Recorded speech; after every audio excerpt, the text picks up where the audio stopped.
Hey, welcome to Let's Talk Nation. I'm your man, Rod Levin. We have a special edition show for you this early afternoon before we go into the Let's Talk Nation live. And my special guest in the studio with me this evening, on the far end of the table, is a guy that I've known for umpteen years, known his family, known his brother, and that's none other than John West Beecham. Welcome to Let's Talk Nation, man. Great to be here. Great to be here. Thank you very much. And we're going to talk a little bit more about your connectivity to the town of Eatonville, but you did something else that is incredible, and you invited a guest that I was sitting here before pre-show. And man, I tell you, I've been ignorant about a lot of things, man, when it comes to the history of the town of Eatonville. And so I am so proud to introduce our guest. And by the way, there's some other connectivities to UCF. My wife, undergraduate at UCF. My oldest daughter graduated 6-7 months ago from UCF nursing school. So we got that go night connectivity. Yes. But none other than Dr. Scott French. Thank you for joining us on Let's Talk Nation. My pleasure. And Dr. French, I wouldn't do you justice by just saying Dr. French with UCF, history professor. And I'm going to delve even deeper. And again, West, man, thank you. Because before the pre-show, man, I was asking some questions and Doc Polite was kind of chiming in. I know the town of Eatonville has a rich history. But, man, it navigates, it bobs, it weaves, man. And, I mean, for folk who just go to the Zora Neale Hurst Festival and think that's it, hey, man, it goes far deeper than that. So with that, once again, I want to thank you both for being on Let's Talk Nation. And the title of this show, 1887. Right, 1887. Preserving the history of Maitland and Eatonville. There you go. So without any further ado, John, I want to start with you, man, and just open it up by saying, what is what is your goal? You know, when I had lunch with you, and the first thing you gave me was the hat. And when you talk about the town of Eatonville, man, you're passionate about it. But as I've gotten older, I deal with what I call OBB. Mm-hmm. The objective. Are there any barriers to reaching this objective, and the beneficiaries? So talk to me. In brief, I got a vision from God probably about 15 years ago that he had some things he wanted me to do. And some of those things in that dream and vision was things that I don't do. But professionally, I am a landscape contractor. But in that vision and dream, it talked about I would be doing speaking. I would have moments like this. And when I come to those moments where I don't understand what I'm doing, there will always be an angel that would appear. One of our main objectives is how do we preserve the historic Black township? Eatonville is very important, not just to the town of Eatonville, but to Orange County. Mm-hmm. It's important to every Black in America because when Eatonville got established, August 15, 1887, it signified around the nation that you can own a home, you can own land. There's this self-governed Black township in Eatonville, Florida, where you can do what they did.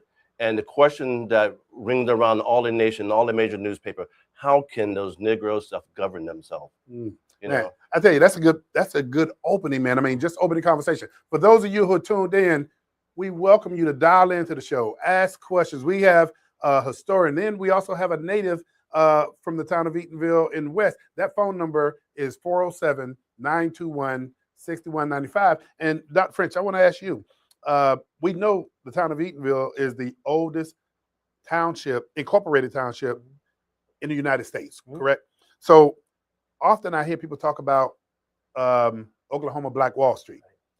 Give us a little distinction, if you would, please. Okay, so I like to start with Juneteenth, and because that's really the beginning of the story. It's emancipation, 4 million newly freed people with nothing, right? Basically, the clothes on their back. And that's a moment when the Northern federal government is also saying, how are these people who are now free going to sustain themselves? And they met with leaders of the Black community, and they said, what we need is land.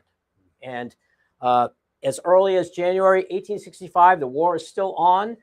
General Sherman, William Tecumseh Sherman, meets with Black leaders, and several days later, he issues Special Field Order number 15, which transforms lands along the Sea Islands, all along 30 miles along the Sea Islands of Georgia, South Carolina, and and and Florida, and set the lands aside. And this was sort of the beginning of the idea of 40 acres and a mule. Here was the government saying, yes, you do need something to get started. Unfortunately, when Abraham Lincoln was shot, a new president took over, President Andrew Johnson. He rescinded that order, and the lands were returned to the Confederates, to the former Confederates now, the former masters. And so the question then becomes, where do we go? How do we get a foothold? Do we stay here in sort of the same kind of situation relative to our former masters, or do we go somewhere else? And I like that you mentioned Oklahoma and the West, because a lot of people looked west. They looked to Kansas, they looked to Oklahoma, and in the 1870s there was a movement called the Exoduster movement, using the Exodus as a kind of religious metaphor, but they saw themselves going out west, and they created settlements, but they weren't incorporated settlements. That's Eatonville is going to come later, and what's going to distinguish Eatonville is it will be incorporated, chartered, state chartered, and recognized under law as a entirely Black self-governing community. So let me put a pause in that, because that leads me to ask you some other questions. When we talk about the town of Eatonville, we talk about it being incorporated, the oldest incorporated African American township ever. We hear about the success. What about some of the other failures? I mean, and that should trigger people to ask, where else was this attempted to happen first? Well, there were this is the important thing to say is it's not the first, obviously not the first Black settlement, but what was and John, you pointed to this, the idea that it was incorporated meant that there was a government, a civil government, where all the elected officials were Black. The mayor, the council, everybody in town. And this was, and as John pointed to this, there were a lot of eyes on this saying, can this work? And Joe Clark, one of the founders, would give interviews, and they would ask him, how do you do this? And he would tell them, as we were talking about earlier, economically, we have our own property, we can work our own land, we can grow. He grew pineapples, he ran a general store, but you could also get work in the nearby hotels, in the homes. And so there was an economic base for it. And a lot of those settlements didn't have that. The fact that Eatonville is located here in Central Florida with these newly up and coming towns of Maitland and Winter Park gave it a kind of economic base. And that's why it survived probably almost longer than any. Okay. So, John, with that point, I mean, where do you want to see this go? I mean, we're talking about preserving the town of Eatonville. What does that mean to you? Well, I think preserving it means there are some historical artifacts in that town. I think we start at Maitland. If you've driven on 1792, there's a lake called Lake Lily. In 1800s, it was named St. John's Hole. And that's where the former enslaved people lived, and Zora Neale Hurston write about it, in shanty towns and pretty much homeless camps. And so we start the tour there, and then we continue to track through the Good Shepherd Church, which also helped get St. Lawrence Church started. We begin to get to the town of Eatonville and point those artifacts out. How we want to preserve is around culture, heritage, tourism, and arts. And we believe that if we start that culture, heritage, tourism, and art in Maitland, because Maitland is very important in this, because Maitland is a white town settlement that's helping this Black township establish. And that's why we call it a beloved community walking tour, Better Together. And so when we do that, then we take that energy to Hungerford property and the rest of the town and build around culture, heritage, tourism, art. We just did a survey. Eatonville just had a survey done by the federal government that has concluded that Eatonville is truly a destination. Destination, okay. And by being a destination, and we'll get into the tourist development tax issue. Now, I got a question. I want to shoot in here. I'm an Orlando native, so I grew up knowing about Eatonville, not as much as you guys, but I still knew about it. Explain to people who are not from here how important that Eatonville is to not only Florida history, but on the national stage, and why it needs to be preserved. So you want to give it a try? Both of y'all. Who's gonna go first? Well, I think one of the most important things about Eatonville is that it rings around freedom. We call it the town that freedom built. I think the town that freedom built, it was a safe haven. It was safe haven for every black in America when they traveled to Eatonville. When Orange County, Orlando, you speak of Orlando, traveled to Eatonville. When Daytona Beach traveled to Eatonville. When Polk County traveled to Eatonville. When Lake County, Volusia County, all those counties came, they came to a safe place. No police brutality. Black self-governance. You ever thought about that? The black governance. Where else does that exist? That sense of freedom. It is a living museum. And so that living museum is a place and opportunity for not just black people, but for all Americans to come visit and to see how this town was established. Not only that, when I'm out at Eatonville, I see people from Paris, London, I see people from Michigan, all over the U.S. coming to visit this town that Zora Neale Hurston writes. Zora Neale Hurston writes about Eatonville, and she also helped put Eatonville on the stage. Doc, same question. Well, that's a great lead-in, because I think Zora Neale Hurston really did, make Eatonville famous and kept it famous. And a lot of people who visit Eatonville are there to see Zora's Eatonville, because she wrote about it in her autobiography, in her fiction, Their Eyes Were Watching God, and in other pieces of fiction. But also she did anthropology. She came and interviewed the residents of Eatonville and recorded their stories and their songs, and did some really important, scholarly work there. And Eatonville's at the center of everything she did. And now when people come to Eatonville, they are often coming because they encountered Eatonville through Zora's eyes. Yes, yes. Well, one of the things that, John, you mentioned this earlier, and I was talking to the professor about it, but Hungerford. Mm-hmm. And, when we hear Hungerford, you hear people refer to Hungerford property, Hungerford. Well, Professor, you were taking me down the trail of how, I guess the genesis of the Hungerford property. Sure. Well, it does go back to the 1870s. As I mentioned, this is an undeveloped area of Florida. The railroads had not reached here yet. And there were some pioneer settlers of modest means, and then there were some wealthy people who came down and started to buy up land here. And one of those families was the Hungerford family, a white family from Chester, Connecticut. Edward Hungerford and his son, Robert. Robert's going to become very important here because Robert was a doctor. He was also a teacher, and he established very close relationship with the people of Eatonville. Unfortunately, he died young. He died of yellow fever, and his father wanted to memorialize him. And so this is going to open the story to some Tuskegee graduates, Russell and Mary Calhoun.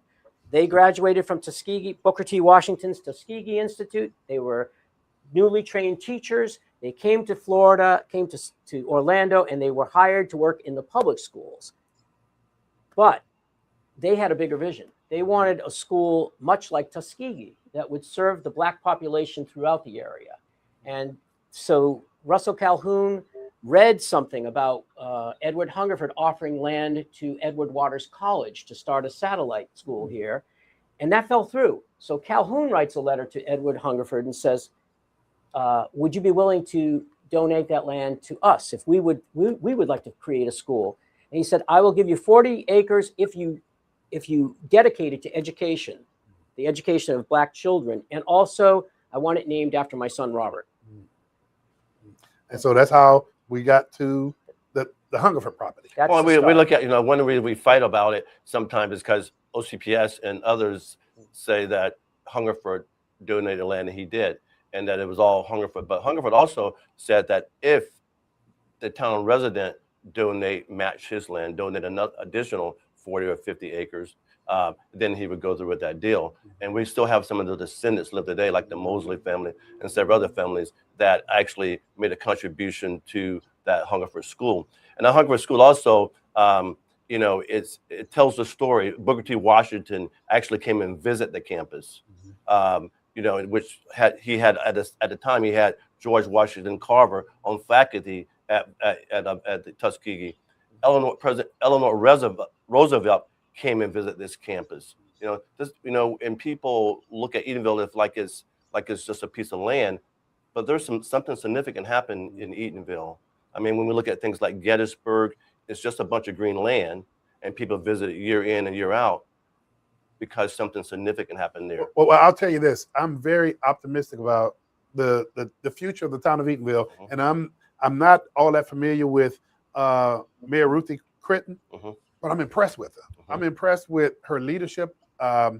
I'm real optimistic, and I know there's been a lot of conversation. I saw on the news a couple of weeks ago, host dime, and everybody has a feeling about these new data centers. And I tell you, when you talk about the town of Eatonville, you talk about the richness of it. And again, I met you and your brother with your dad 30 years or some time ago. And man, I mean, just prideful folk, but also one of the focuses of everybody that I've met from the town of Eatonville has been a focus on education. Wes, can you speak to that? Because I remember sitting with your dad 30-something years ago on one of y'all properties, and all your dad could talk about is the importance of getting an education. And you and your brother was telling me about the level of education that your dad had gotten. Well, my dad was a third grade graduate. So, when he finished in third grade, he was already had his PhD. He was ready. He was good, ready to go. He was ready to pick those fruits that Doc just talked about, but he found that Central Florida wasn't really, didn't have that Southern hospitality. I think education was more important to my dad, but I think most important thing to my dad was taking care of your family. Family, yeah. You know what I mean? My dad was providing for your family. He told my sisters to marry a garbage man because they will always have work. My dad, I think the thing that those people in Eatonville had more than anything was wisdom. And we know wisdom is the correct application of knowledge. Now, I think the education part is where we kind of like go to the left and go to the right. They paid a price for their kids to have an education, right? And it seems like to them, where integration comes in, the kids haven't paid the debt back. They don't remember what they went through so they can be educated, right? Sometimes we get lost and think that we did all that stuff. Education is, I like to say, like a college degree or a diploma. It takes a nail to hole in the wall. It's got to be more of the person that drives, right? It's not about, our grandparents talks about saving, but it's not about money. It's about the neighbors. That's where the education comes in. It's about loving your community, giving back. That's where the real wealth is, and that's where the great divide is also. So let me ask this question. I mean, and I'm going to kind of press fast forward a little bit. You mentioned the town of Eatonville being a destination. Professor, I'm gonna pass the baton to you let's talk about, because right now the big elephant in the room, if you would, is the tourist development tax, which is generated and created by visitors coming to Central Florida through bed tax. Basically, that's what it is. And by statute, it's encouraged. You can use that dollar to continue to attract individuals to this community from an economic engine perspective. Town of Eatonville. I mean, I think it's a jewel sitting there waiting for all the right pieces to come together to be the tourist attraction. So, Professor, I'm going to pass the baton to you. I mean, you know the rich history, and I know what I'm about to ask you, maybe more along the lines of opinion than fact, because we haven't seen a generator yet. But what do you think about the town of Eatonville being a destination? Oh, I think it has, limitless potential. The problem is, and people come into town and they're waiting to find like the visitor center. They see the archway and it's very grand, but you come in and yes, there's the museum, but it's an art museum. There's no permanent Eatonville history exhibit. There's some displays in City Hall, but it's not really, nobody has invested yet enough to sort of build up that infrastructure to support tourism. People come anyway because they love it, and they will walk around and read the signage, and they will absorb as much as they possibly can, but it needs more to really sustain itself and sustain those people who come to visit. Perfect segue. The word investment is, Wes, I'm going to pass the baton to you because that's what it needs. And when you say investment, serious investment. Well, I think like people investing first, you got to have the vision.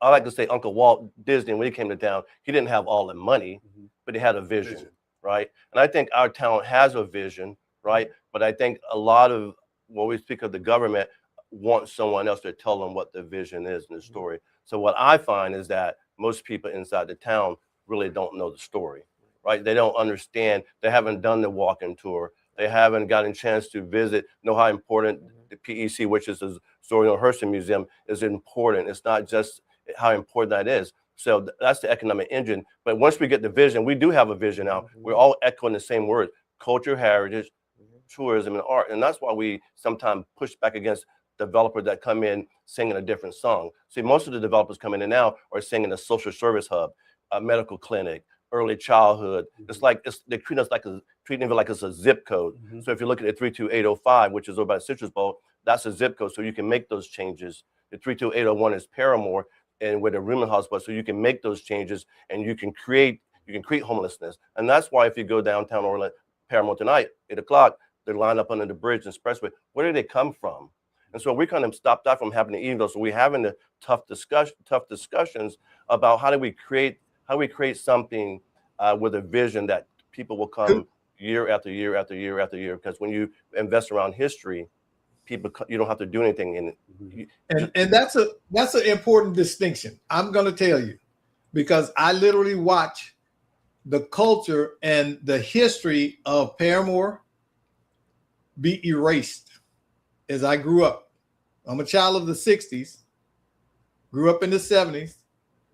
So I saw the tragic and collapse of Paramore. When I was a boy, it had barbershops, it had restaurants, it had lawyers, it had dentists, it had a movie theater. All of that was there. It was not this urban blight. It was not, people took pride in how their houses looked. They kept their yards up, they painted, and that community had churches, and that was the hub. That was the hub of Black Orlando for many, many, many generations. That it existed. And when the East-West Expressway came and they split that community, that began the death spiral.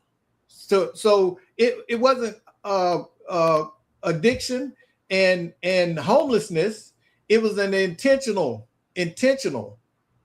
subjugation of that community. And knowing that Eatonville recognizes that tells me that y'all are well aware of how the playbook goes. Yes. Well, I'm gonna take a page from Doc, and John, you mentioned this. There's a distinction between being a producer and a consumer. And when I listen to you talking, I mean, you spoke. I mean, yeah, we need social services. There's people that have need out there, but when I look at the ability of this museum being a producer, generating revenue coming to the town of Eatonville, which in turn generates revenue. That to me is a real strong distinction. And yeah, I know there's going to be a lot of competing arms with this, but one of the things, Professor, I want to ask you, and I don't know if you prepared for this, but when you and I were sitting here before the show came on, I really had a misrepresentation in my mind about the Hungerford. So what is one of the myths about the town of Eatonville that people may think or assume, but it's not true? Well, I think one thing is that the Hungerford property was much larger than the 100 acres that they're talking about now. It was about 300 acres. It was bigger than the town itself, and it was a thriving educational campus. And when the county bought the property was transferred to the county in 1951, they began to sell off pieces of it. And I-4 came through, and that took a lot of the land, and it divided Eatonville.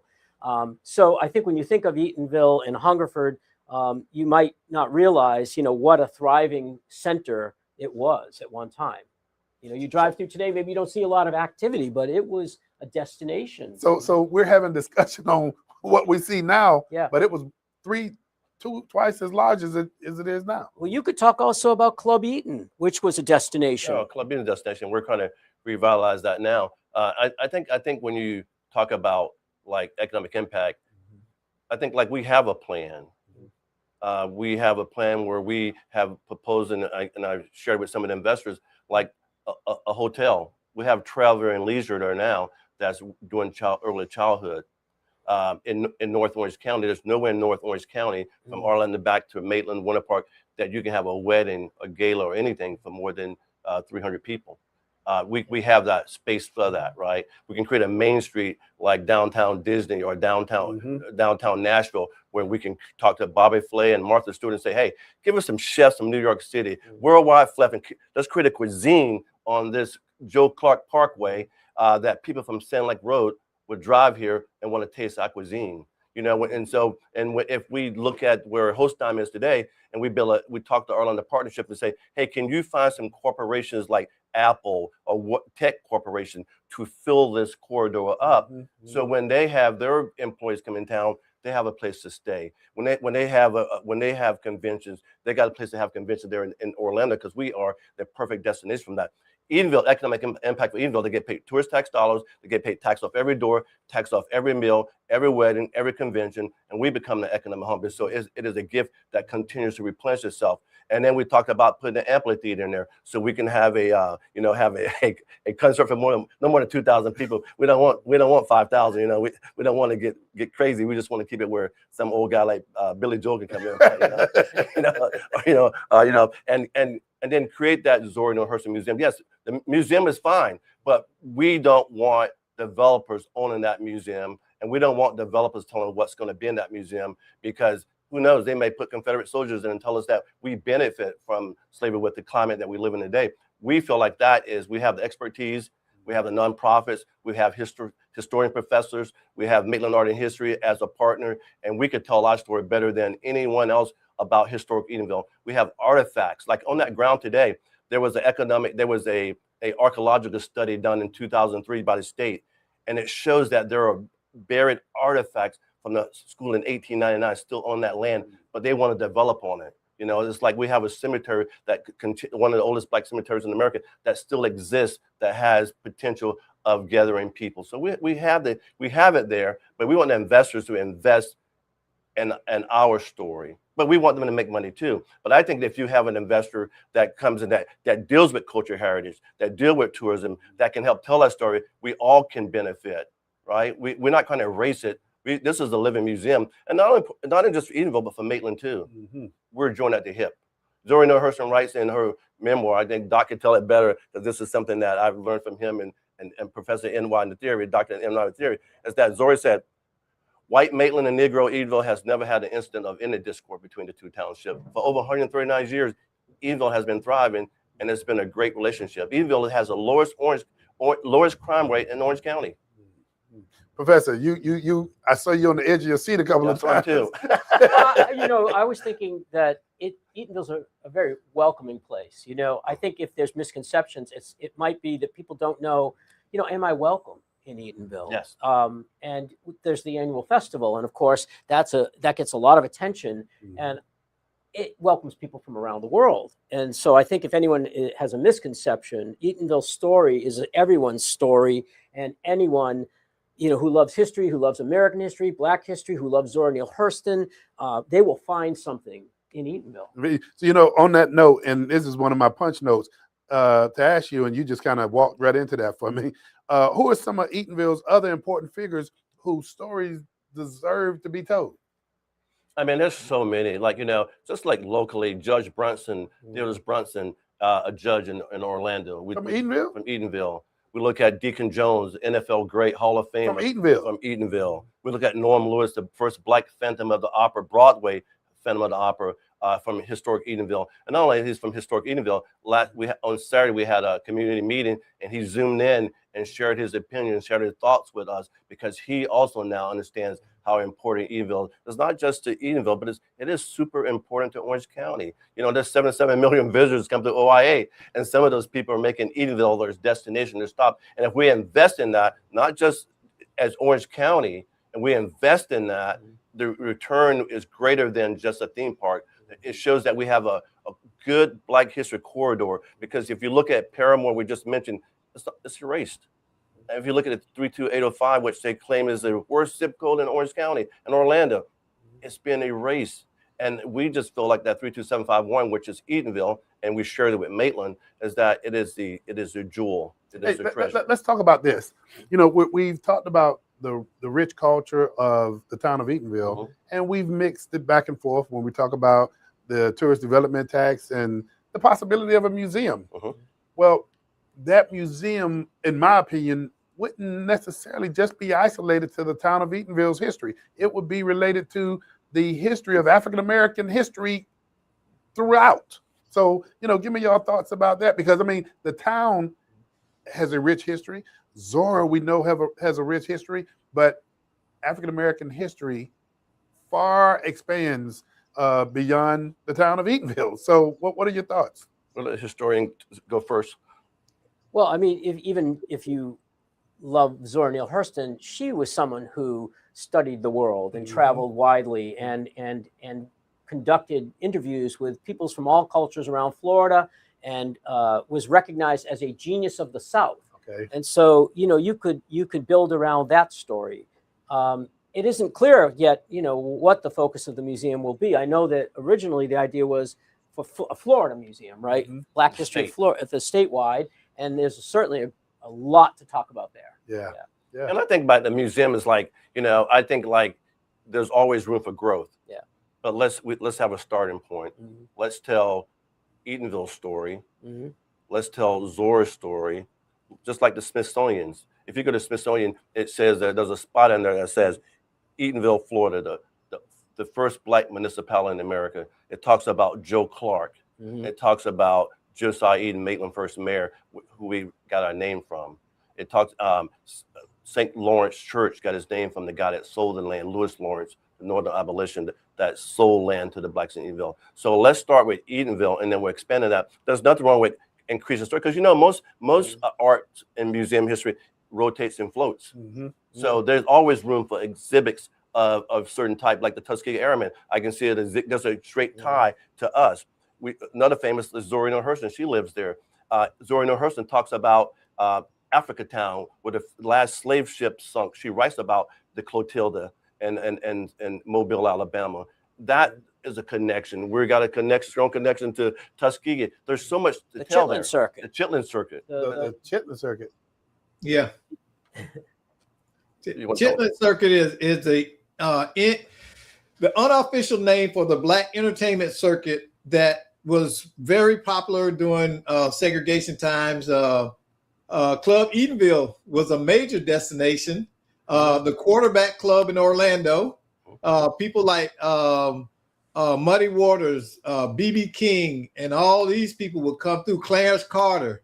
Yeah. All of these folks would come through and play these venues, because back then Black artists couldn't book white venues or neutral venues many times. So the Chitlin Circuit became more or less a mouth by mouth known entertainment entity, if you will. So that I remember Club Eden. Oh yeah, Rainbow. The Rainbow. Yeah, Rainbow. The Rainbow had just, I guess, shut down. But you know what? Here's a question. And John, you and I had, full disclosure, we had lunch last week, man, and you really helped me understand a lot of things. One of the questions here, the most important preservation question, is not whether the land has value, it is who will control that value. Well, I think there is some tough discussion to be made. That was the purpose of our community group the other day, was discussing real talk. Typically what happens is that when... Before you go on, tell people about the community group that you host. Oh, the community group was a community group where we had a citizen honest discussion led by the citizens. And so we had Norm Lewis phone in from San Francisco. So he did a virtual interview. We had Dr. Scott Finch that gave us our history. And then we just talked about, he had a list of questions, asking honestly, the same question just like, who would control Eatonville? What's your vision for Eatonville? Because typically what happened is like, and this is kind of like, this is just straight facts, straight talk. When they did this in 32805, which would be the Citrus Bowl area, they used one particular group, organization to do that. They used the same group in the 32801, which would be the Paramore. They used the same group in the 32789 West, which would be the Hannibal Square. They brought that same group into Eatonville to do that same thing. So they had outcome in mind. They was leading us to where they wanted to lead us. Let me ask you this question. And I hear what you're saying. And Doc, as well as our good friend attorney Greg Jackson, we talk about this often. I hear you talking about these different groups that were utilized. One of my biggest pet peeves, and Doc, you know where I'm going, is can you get the individuals from the group that's being, the community that's being most affected to the table? Is my question. Yes, I think there's always, honestly, let's straight talk again, is like trust is the most important thing, right? But you can't deny that we have never been deceived, that Eatonville is not being duped. On the Hungerford property, we talked about the Hungerford property, but that Hungerford property was taken. There was a lawsuit filed in 1958 called Quiet Title that took that land from Eatonville. In the 1930s, CPS came and helped rent the school. Eventually, they came in and ownership of the school, and the list goes on. It went over to the Florida Supreme Court, right? So it's like we've been there before. We call it the okie doke. You run that same old song with a different beat, and I think the people in Eatonville recognize that. And what they believe more than anything is that the town government will stand up for them.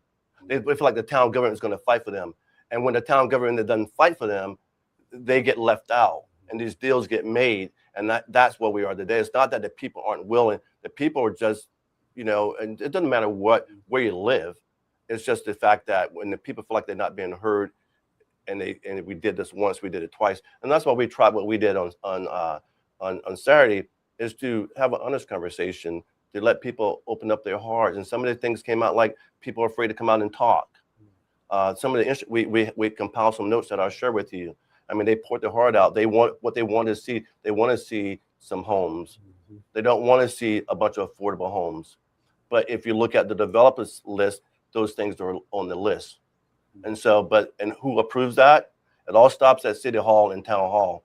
And our leaders must understand that it is the people that elect them. It is the people that they fight for. And the town will be saved by their legislation. Professor, here's something that I got to commend you and John on, and that is when you're having these conversations and you're bringing subject matter experts to the table, what it also does, it dispenses with what people think they know, and you can bring facts to the table. And so I think anytime you're doing that, but one of the things that you mentioned earlier, and I think it's probably the key to everything, is trust, developing trust. And so, John, I just got to take my hat off to you, man, from the perspective of what you're doing, but also you're bringing people to the table. Dr. French, and he straightened me out earlier today with helping me have a better understanding about some of the myths that I thought or believed about the town of Eatonville. I believe it's a great town, magnificent town. And what did you mention earlier? The town of freedom? Town of freedom built. Man, I tell you, Doc, what's your thoughts, Doc? This is such rich history that needs to be really something that everyone in Orange County gathers around. We've lost so much. There's no real culture. You know how I feel about Orlando, and I'm just being real. Literally, Orlando has destroyed itself as far as its culture. It really has nothing that predates the 1980s, and that's shameful. It's truly shameful, because even in Eola, many of the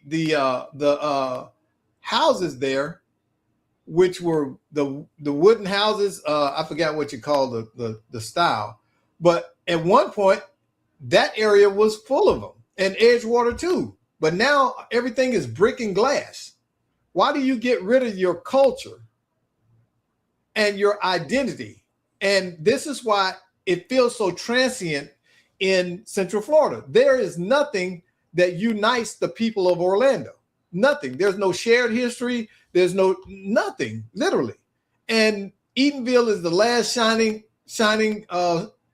jewel in Orange County, whether people think it is or not. It has a lot of potential.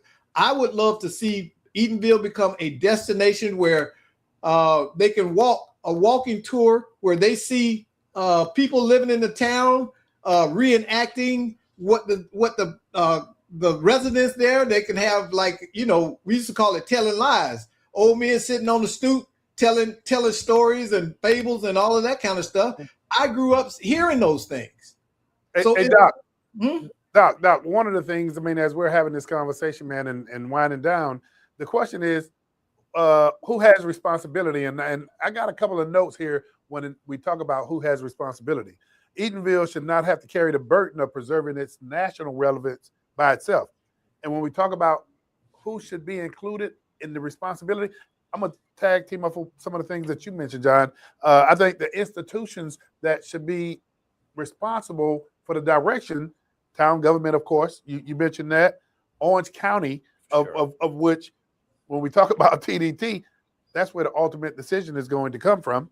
Orange County Public Schools, who I guess in a way has held the property over these decades. The state of Florida. Now, when I say the state of Florida, you have Representative Bruce Anton that's been engaged in this process. And I'd be remiss if I didn't give him his props when you talk about Tuskegee. He's a Tuskegee graduate. So, Representative Anton, I mean, he's been very active. And as a matter of fact, he is the one who marshaled the initial state legislation as it relates to a Black museum. I mean, give him his props, give him his flowers. UCF, come on, what else can I say? I mean, John told me about you. Doc and I did a little quick research. And Doc, we just want to say to you, we appreciate you. And to extend it even beyond that, we appreciate UCF and what it does in communities. Historical preservation organizations, foundations, and corporations, and back to your point, developers and financial institutions, they got a role to play in this. So, and last but not least, Eatonville residents and the descendants of the town of Eatonville, everybody has a role to play, but you can't play that role if you don't come out and get involved. Exactly. So, John, I'm going to pass Doc, I'm going to pass it to you, and John, I'm going to have you close us out. Okay. What's your thoughts on the town of Eatonville, it potentially being a destination? And when I say potential, I'm going to look right in the camera and say, there's a lot at stake here when we talk about the tourist development tax dollars. What can potentially take place can be life-changing for those individuals in the town of Eatonville, but also systemically, nationally, because this museum potentially can recognize Black culture, Black history throughout the state of Florida. Absolutely. I think the infrastructure, there's a lot of buy-in already from, obviously, the townspeople, the Association to Preserve the Eatonville Community. They have 38 years of festival, and the festival always has an academic component. So you've got scholars coming in from around the world who are happy to be part of this. And I think that's the strength, really. We are always, thinking about how to continue this experiment in self-governance. What I'm really impressed with is that today, Eatonville is still a self-governed Black community. I mean, it is not entirely, it's not a segregated community, but it still represents its origins. Gotcha. And that many of the conversations about self-government are a continuation of the conversations that were being had in the 1880s and 1870s. Wow. Man, I think if you let Doc tell you about, like, you look at Zori No Hurston Festival, but there's the indoor festival too, which UCF kind of like guys and handle. Tell me a little bit like who we had, a couple of your guest speakers last year. Oh, well, we had scholars from across the country, Yale, University of California. We had a scholar from Brazil talking about Zora and her significance in the classrooms in Brazil. It's a global phenomenon. Zora alone can draw people from around the world, but Eatonville and its story is also very powerful. Man, I didn't even know that. Yes, it's an indoor festival that most people don't know, but there's a lot happening. Is there a connection between I can't think of the university that Zora Neale Hurston graduated from, but is there a connection between that school and the town? The Barnard College, they have their own Zora event. At least they had one. I think that's the thing. It's hard to sustain this, and that's something I think that you can really credit Eatonville and its people with creating something sustainable. The festival happens because there are powerhouse people like NY Nathiri who are able to bring together a coalition of people who want to be part of it or are willing to volunteer. And And that's remarkable. She has a phrase saying it's the longest surviving cultural arts organization devoted to the culture of people of African descent, I think in existence right now, about 30 plus years. But in a small town like Eatonville, to be able to pull that off every year, it's remarkable. Professor, go ahead, Doc. I'm sorry. I'd love to see it grow to the size of the Essence Festival. In that vein, we certainly have enough star power in the African American community to invest in that, and they should. You have to start calling those chips in.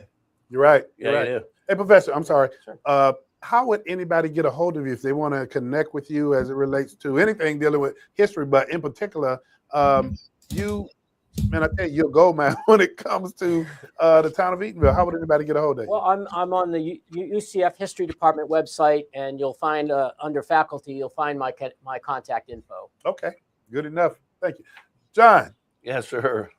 Well, I think honestly, see, for Eatonville, one thing about people from Eatonville, we're not cow tongue, and I have realized that I'm only going to live once, and I want to be able to not offend someone, but tell the truth. But I think our county mayor missed an opportunity to do something great for Eatonville. I know they could say, well, Eatonville don't have this, they didn't do this, and you could put the blame, but we could put a task force together, right?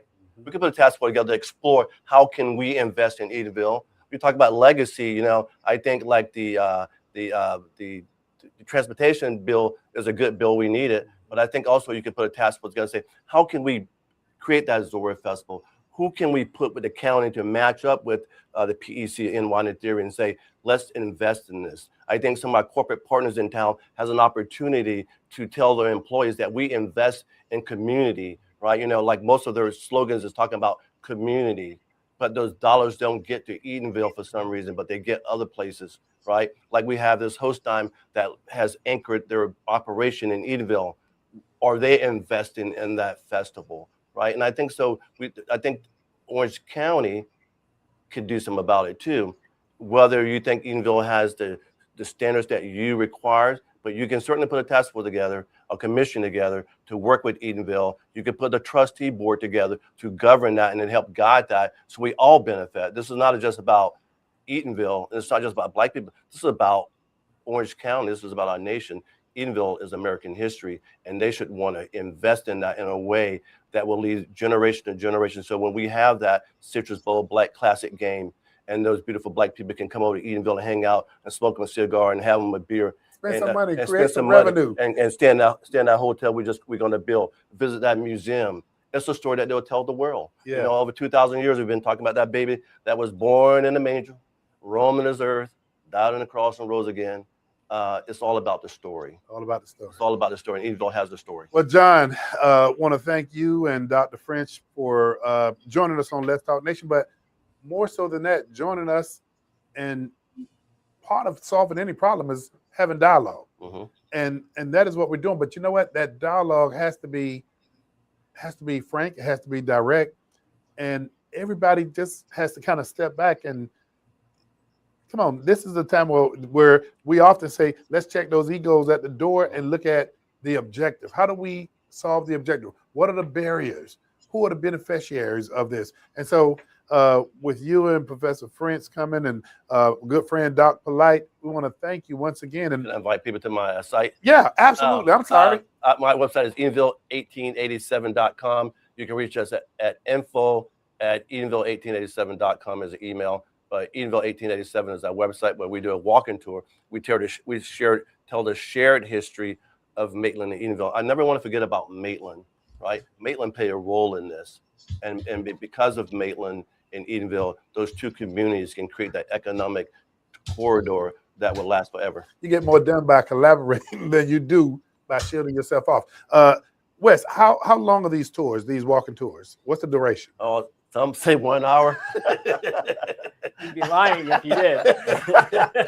We can do, say 2 hours. We can curtail it now. We learn how to curtail it. But there's so much information, like if you, and you go to Good Shepherd Church, for example, there's artifacts there that you would want to see. Well, wait, It wait, doesn't feel like 2 hours. It doesn't feel like 2 hours? You breeze right through it. Hey, but this is a walking tour, right? It's a walking tour. tour. So what about some individuals that would want to experience that tour, but can't stand on their can't be on their feet that long? I When mean, we drive and okay. we work meet with us at the stops. oh, few minutes okay. at stop, and we work with United Arts to like get that platform so we can create some of those other vehicles. Like now they just put us on their platform with Fair Harbor and then introduce us to Visit Orlando. But our ultimate goal is to have a transportation hub that we can shuttle people. But for now, what we're doing is like we're just asking people to drive to the next destination. Okay, next question for you. And I know we were about to close this segment, but this is an important piece. When we talk about making sure that the rich history lives on, the best individuals to take on that tour are young children. Are you doing anything with younger kids? Yeah, we have this thing all planned out. Maitland has allowed me, if I come up with the money, to build a living museum around Lake Lily. I'm a little dragging a little bit, but I'm not dragging behind. I'm trying to do it simultaneously because my life is about others. Eatonville is in the need of advocacy. Eatonville is in the need of help, but Maitland has allowed me to put a living museum around Lake Lily, and that living zoo would consist of bronze statues of the founders, Joe Clark, of the shared history, Lewis Lawrence and Josiah Eden, maybe even Zora Neale Hurston, archways that said Lake Lily, formerly known as St. John Hold to the Free People in 1887. So we come up with a master plan where we have a bench where kids, amphitheater style, where kids can come sit from Orange County or the Christian schools to come sit out and be educated about what's happening. Well, John, I got to tell you, man, I'm proud of you. I'm proud of what you're doing. Continue to do it. Dr. French, it's a pleasure meeting you. You're always, both of you, always welcome back. Thank you. And let us know if there's anything that we can do to continue to support what, we see the goal. The question is, how do we navigate, collaborate to get to the goal? And so once again, Doc, you got anything before we close? No, this has been a rich experience. Hey, thank you guys for Doc. joining us on Let's Talk Nation, and you're always welcome back. We'll see you next time. Next.